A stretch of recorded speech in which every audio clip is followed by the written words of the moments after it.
All right.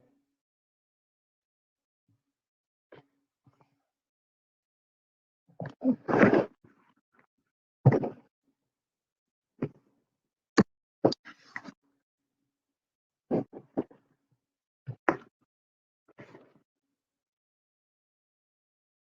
All right.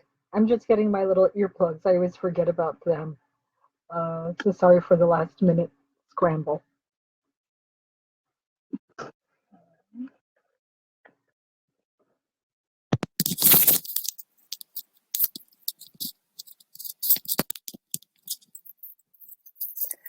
Okay. Hi, everyone. Okay, I hope you're all having a wonderful day today. Um, I'll tell you, today has been a very high energy day here. Um, and right now, my whole family is in the dining room, so the only place I can have a little uh, quiet and energetic sort of contained is here. So I'm in my bedroom today, which is, you know, feel kind of like a teenager. Um, so my guides are very excited today to talk with you all about things that they share with me. Lessons. Oh my God! Of course, my bedroom is filled with cat hair. Um, so, so today we're going to talk about being an empathic person.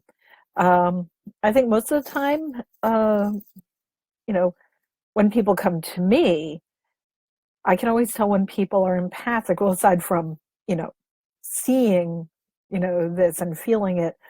Um, One of the things people talk about is like the migraine headaches, the need to constantly protect themselves, always have shields up, how they absorb other people's emotions. They feel like they have to emotionally isolate themselves, or they physically get ill from what they're picking up from people. Like this can be really serious. And why are we empaths if we're then going to have to like push all of humanity away and avoid having personal relationships? And one thing I've seen again and again is that highly empathic people oftentimes have like huge blocks in their throat chakra, which makes total sense, because if when you're a child,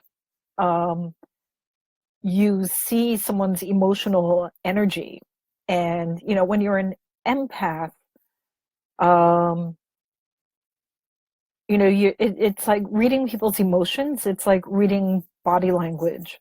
Like for me, when I look at someone, their emotions are speaking to me as loudly as their words or their body language. And sometimes I even see like thoughts like words rising up out of their head, because it's words that they're very emotionally connected to, or they're thinking of a conversation they have and they're having emotional responses within their head.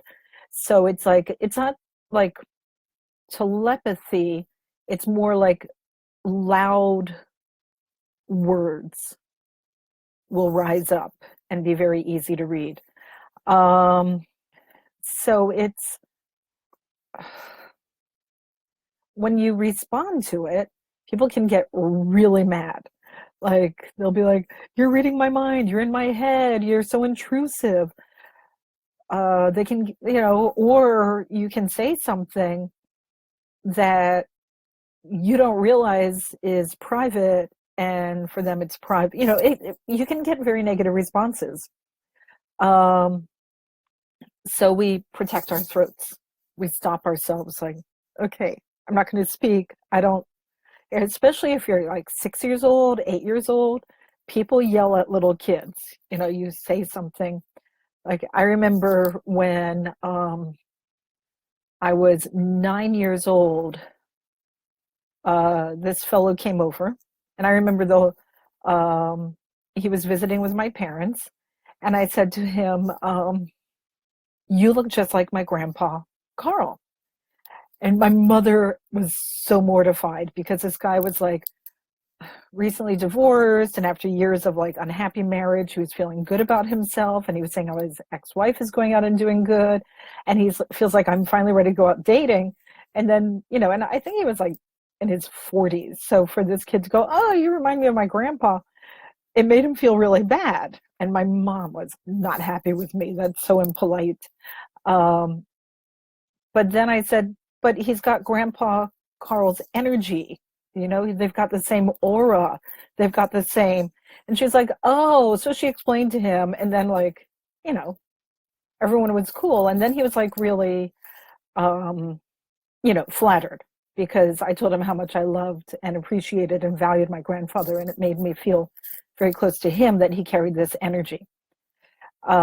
Luckily for me, I had a mother who, while she held me responsible for social propriety, she understood and supported that I saw things that were not 3D, so whew, thank God. But, for people who weren't raised by really super cool, energetically connected moms, it can be traumatic for the whole family.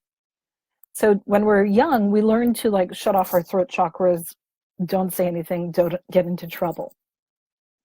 On the flip side of things, when you're empathic, suddenly everyone, comes up to you. They're like, oh, I always feel better when I'm with you. They just like drain your energy, and you pick up like everyone's negativity, and, people come to you when they're not feeling well to help them resolve their issues. And then you feel terrible. They walk away feeling great. You feel terrible. Or you have to you absorb all their stuff, and then you have to heal yourself and then heal them. And I found that like a significant number of people would come to me to help them feel better. But other than that, they wouldn't think to socialize with me. So I felt really like no one wanted to be my friend. They just wanted me to fix them all the time. It took me a while to learn that they were happy to be friends with me. They just didn't know how to connect with me on that level. And then once I realigned myself energetically, it changed the relationship. So that was all on me. But, again, I was young, so I didn't know. Okay, so I see by all the thumbs up and hearts that have been floating by while I've been talking, this resonates. So, sorry, I know I'm touching my head a lot. It's because my angels are like really connecting with me, and it makes the top of my head really light and tingly, and sometimes I just need to scratch it a little bit. They're really, really excited that we're that yeah. Yeah, someone just said psychic vampires. Absolutely. So not the angels, the people who you're helping them feel better and then they go away. So I've been working with the angelic realm a lot the last few years on how to be an empath in a way that's healthy for me. Because obviously, if people have, the clairs working for you, it's for a reason. And I think if we had more people, actually, more and more people are waking up. So as we get more people who are working with their clairs, we're going to be getting more and more people who know how to do all this. And then there will be less trauma for those of us who are naturally intuitive. The natural, or the way that most people protect themselves is, again, either like avoiding people or putting up shields of energy. And there's all different names for the shields, but it all comes down to the same. You're putting up a protective wall or protective shield. There's the robe of mirrors. So if you're going into a place that is like unhealthy, all of the energy that comes to you will be like cleansed and sent back to them. Or no, I think the robe of light does that. The robe of mirrors just bounces all the energy back to them. So if people are sending negative energy to you, then it comes right back to them. However, you have to maintain this robe. You have to like keep it up. Or there's some people do a semi-permeable shield where love comes through, non-love is transmuted to love when it hits the shield, and then the love is sent to the origin to help with healing. Like all of this, it's a lot of work. You know, like when I go and teach a workshop anywhere, the first thing I do is like cleanse and purify the area. Even if it's already a clean and pure area, I'll do it, and I'll do like a selenite, sphere of love, and like a waterfall going over this sphere of divine light flowing over everything. And I'm not going to maintain that. I activate it, but then I put it to the angels to maintain, because I'm going to be busy teaching a class. I'm not going to maintain anything. So I will create it, but then I'll let the angels take care of it.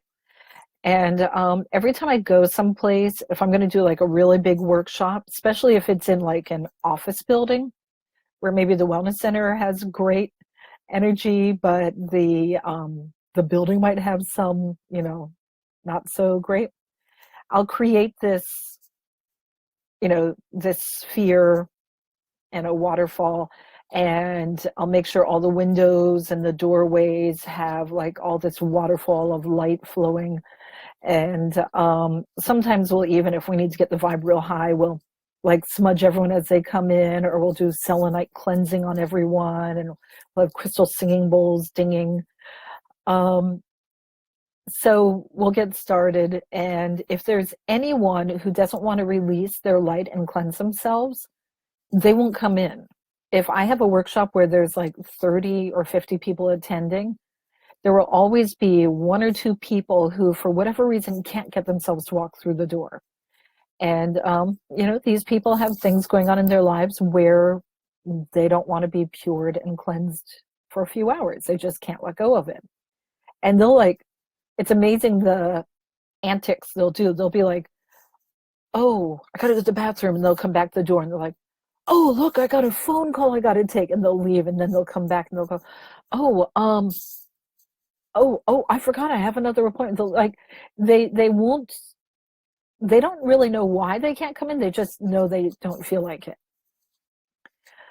So imagine if we could have our whole life, like all day, where you have this kind of shield around you, but it's no effort from you.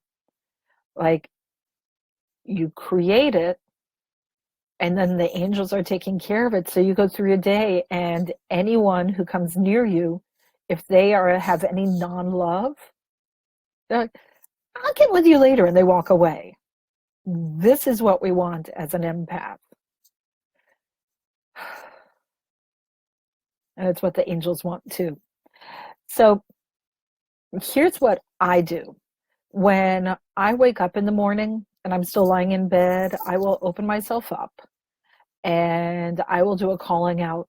Anyone who loves me and cares about my well-being, who exists in the vibrations of my higher self, of the angels, the fairies, on up, who is going to bring, joyous adventures into my life. I change the wording every day. There's no one prayer. It's about the intention of saying, I'm going to have an expectation of a certain vibration on up.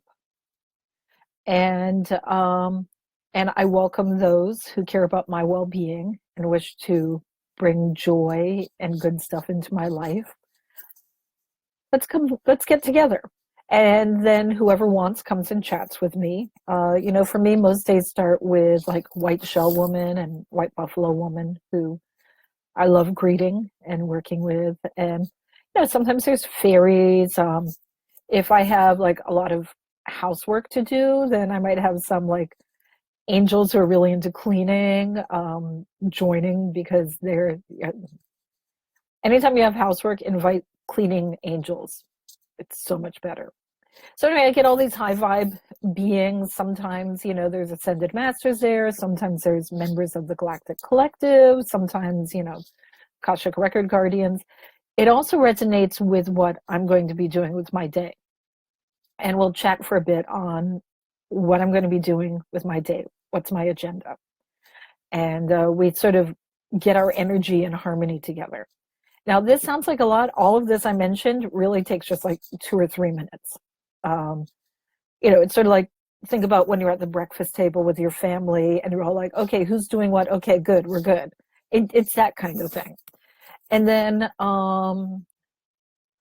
I take a moment, just like open up my crown and my root when they're already pretty open by this time anyway. I invite them to flow the delightful, delicious love and light from the cosmos and all the universe's dimensions, from, the angels, the fairies, from God, Gaia, whoever wishes to flow love through me, I invite them to. Because my crown and my root are both open, I'm getting all this wonderful love flowing into me and through me into earth, which is going to keep me grounded all day because I'm flowing. And then the energy radiates out from me. And I go through the whole day, whenever I'm like, oh, I'm beginning to get a little like stressed or anything, I'm like, okay, relax my feet, relax the top of my head, and bam, it's all flowing again. So then I can go to any kind of place that's crowded with people, and I feel good because I've got divine love and light flowing through my being and radiating out. Then there's all these people around me having their human experience, emanating whatever, emitting whatever, resonating on however they are. My energy is good within me, and it's mixing with this divine stuff that's flowing out. So the energy that flows from me, it's not my energy. It's the energy from source, the universe, wherever. And it flows out to all these people. If they want to receive it, they come closer. If they don't want it, they push back further. And then what happens is the people who want to talk with me are the people who are comfortable with this sort of energy. That really helps keep the energy vampires away, big time. And since now we're doing Thursday night or Monday nights are a half hour and Wednesday nights are an hour, this Wednesday night, the angels are going to do a guided meditation to bring everyone through this process of opening up and receiving the blessings and letting the energy emanate out. And then for those of you who don't YouTube, afterwards I'll have both tonight and Wednesday night on both YouTube and here for anyone who wants to watch anytime.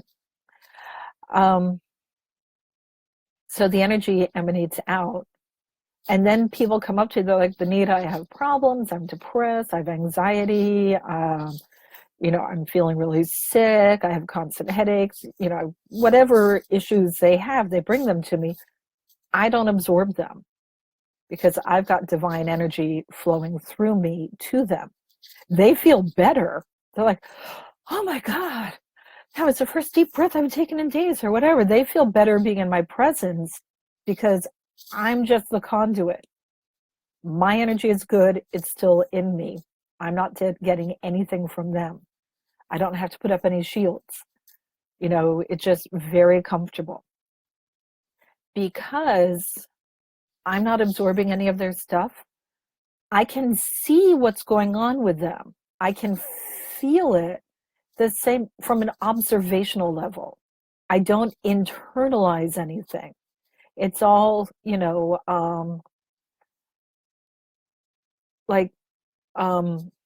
neutral, emotionally neutral, energetically neutral for me to be around these people. And then because I'm neutral, I can see better. I can feel better. And even if I do feel it, like sometimes I'll feel it, but I know it's not my feeling that I have, and it's not impacting me. It's not integrating. It's more of a uh, like watching a movie. You know, you're not in the movie. You're watching a movie.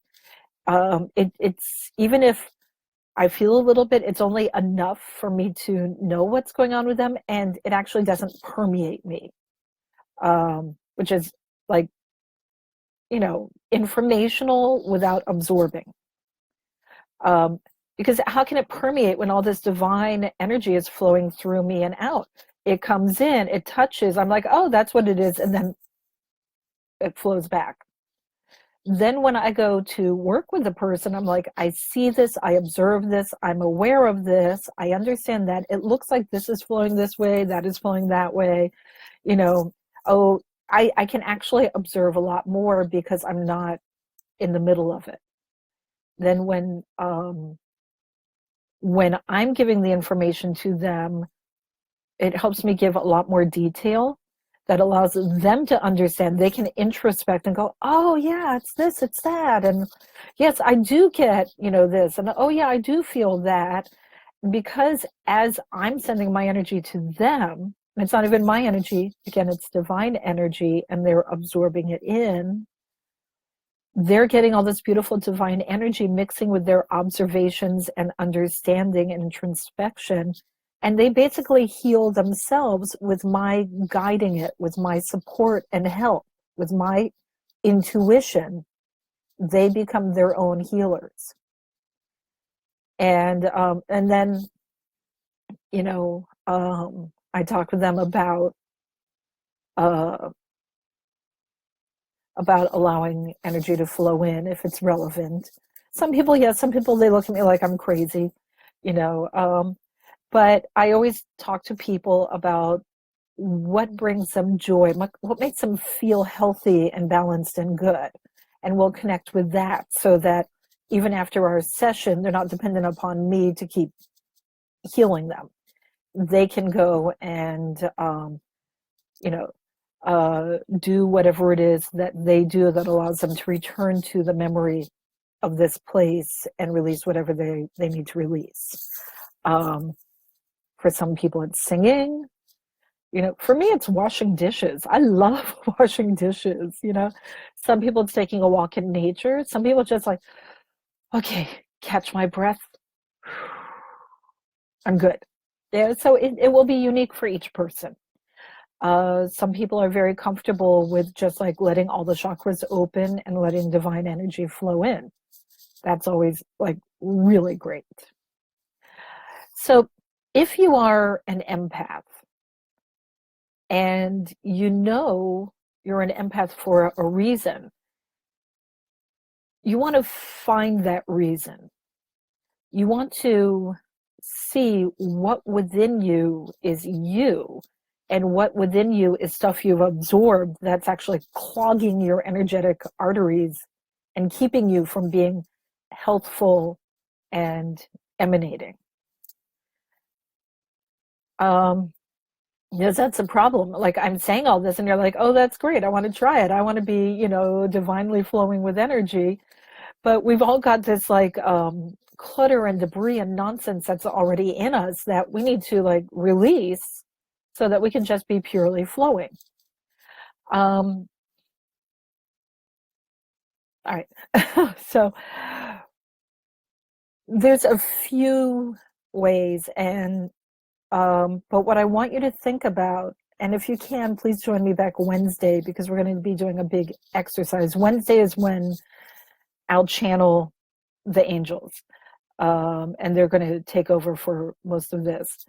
But the thing to think about is anything that's in your heart or your mind, your ego, your soul that is self-abusing does not come from you. It comes from stuff you've absorbed from others.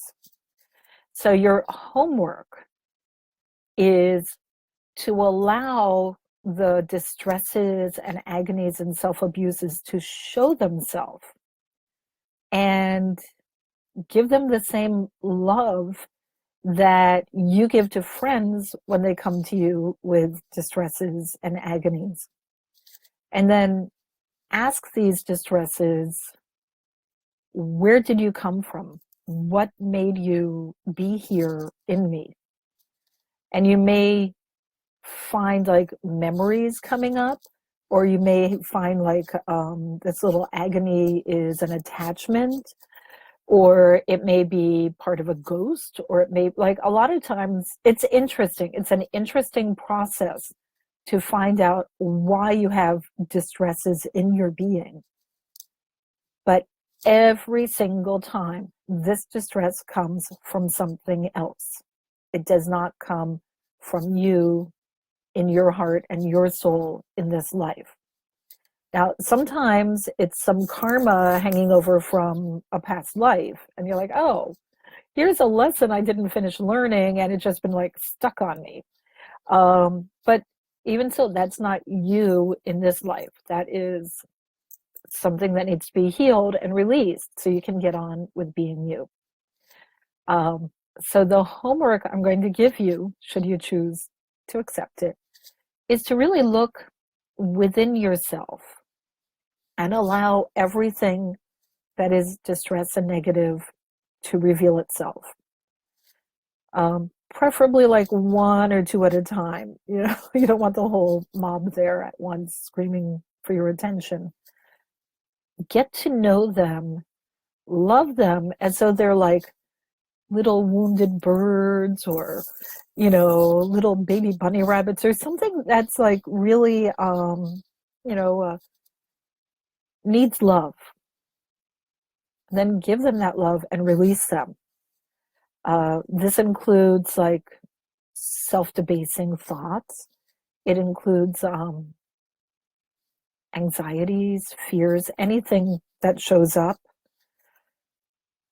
When you die, when you finish in this life and your soul leaves your body, all of these thoughts and energies will finally be released to go off where they belong. You're basically keeping them captive in you. Most of the time, and pretty much actually all of the time, when like these negative, distressing, unnecessary thoughts and feelings reveal themselves, it's because we're holding them captive inside ourselves.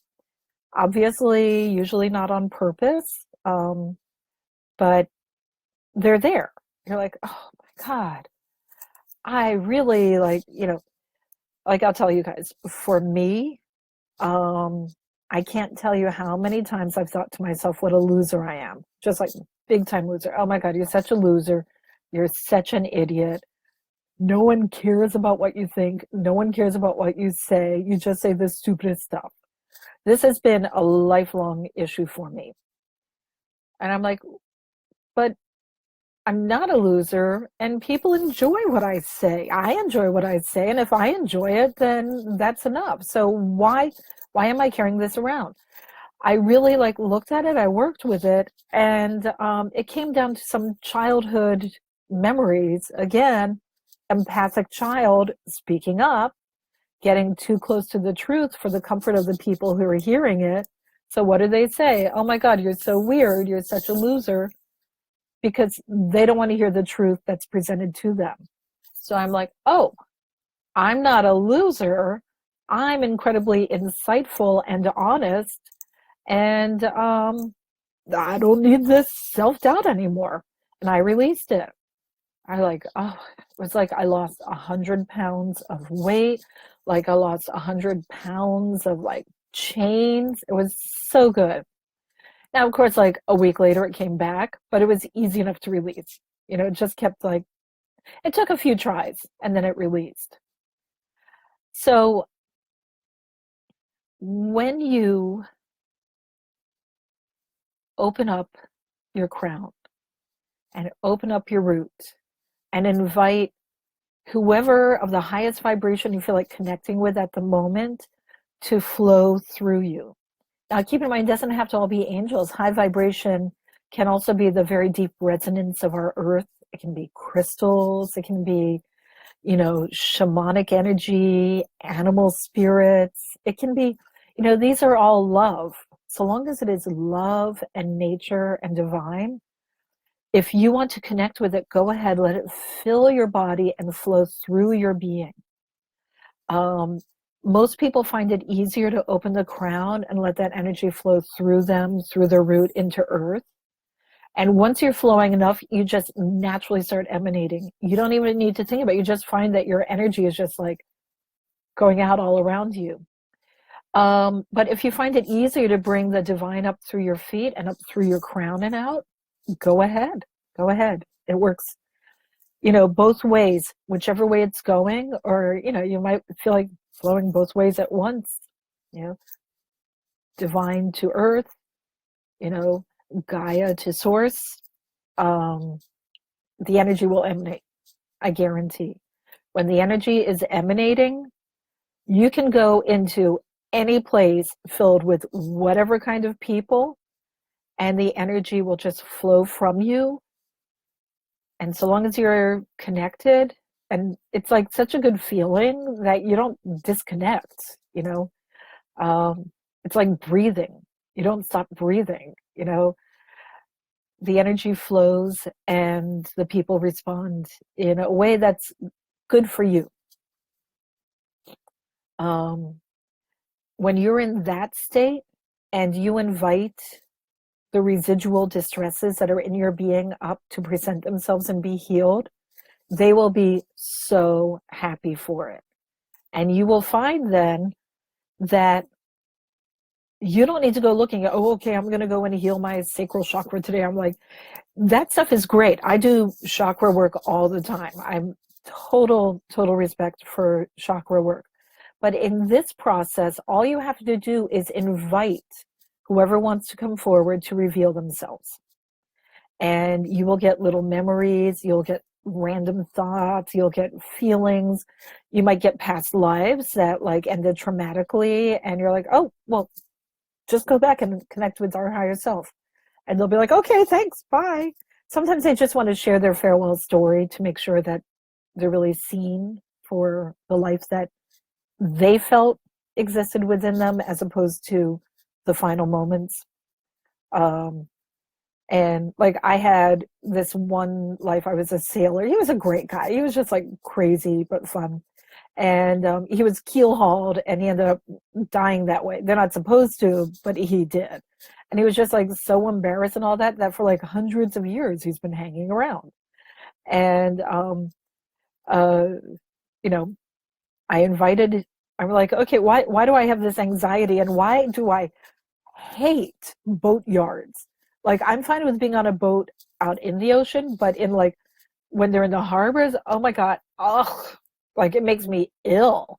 So I'm like, okay, so what's going on? What's up with this? And this guy revealed himself. I'm like, oh, we chatted. He told me about what his life was like, and how sad he was with the way it ended. And I told him about like some of the great lives we had since his time. And he really was like afraid to move forward, which, keep about it, if you're carrying someone who's afraid to move forward in your being, that's going to have effects on moving forward with your life path. So I said, well, is there anyone else inside of me who didn't quite go and return to our higher self? And another life came forward that had died in fear. So the two of them together as buddies, like went off, absorbed with our higher self. And I was like, wow, that's better. I can still communicate with them, but instead of them being stuck in me in a negative way, they're now connected with our higher self and they're happy. That's much better. So go ahead and enjoy trying to get to know everything in yourself that normally you repress or deny or avoid or push away, and see what kind of, just by connecting with love flowing through you, see what they need, and then let them go where they got to go. Everything is made of energy, and we all have our connective families. You may find some of these energies that are in you feel like you're their jailer and they're stuck in a prison inside you. Meanwhile, they have their energy family they want to be with. So we're like, well, I release you, and you may even see as the energy rises out of you, all black and disgusting, as it rises up, it becomes more white light, and it joins, like you see this area of love that it floats up to, that just, it's like, thank you, like getting the long lost family member back. You know, it can be just really beautiful. So take a little time, get to know yourself, allow divine love to flow through your being. And then when you go out, you're not going to absorb the junk. You know, it really makes a difference. When I go to alternative wellness conferences, you know, or conventions, and they have like hundreds of vendors selling crystals and giving readings, you know, these things can get really intense, and you have like the thousands of people attending. It's a crazy mob scene. I can go through that from opening to close and feel great, because I'm not absorbing any of it beyond having a great time. I am letting the energy flow through me and radiating out. And the crazy thing is, then when I'm walking down these like clogged aisles, like people part way from me because my energy is flowing through, and I see people relaxing around me. Meanwhile, I feel good because I'm constantly getting a divine energy flush. It's awesome. So, yeah, that's it for today. Next week, our topic that was given to me today by someone I was chatting with, and then my guides and the angels like took it up a notch. Next week, we're going to talk about how you can use your karma and ego to like manifest wonders and joy and like fantastic abundance. How you can use your karma and your ego to work for you and make everything amazing. Like karmic debt, you're going to learn the really positive side of that. And you're going to learn how ego is actually like a great helper. And let's see. And feel welcome to join me Wednesday night on YouTube, when we're going to, like, the angels are going to take over my body and take everyone through some meditation, and they'll energetically connect, they're telling me, with everyone there. And if you can't join us, don't worry, we'll broadcast all this again. So thank you all. Thank you so much. Feel welcome to connect with me if you have any questions, and I hope you have a great night. Bye.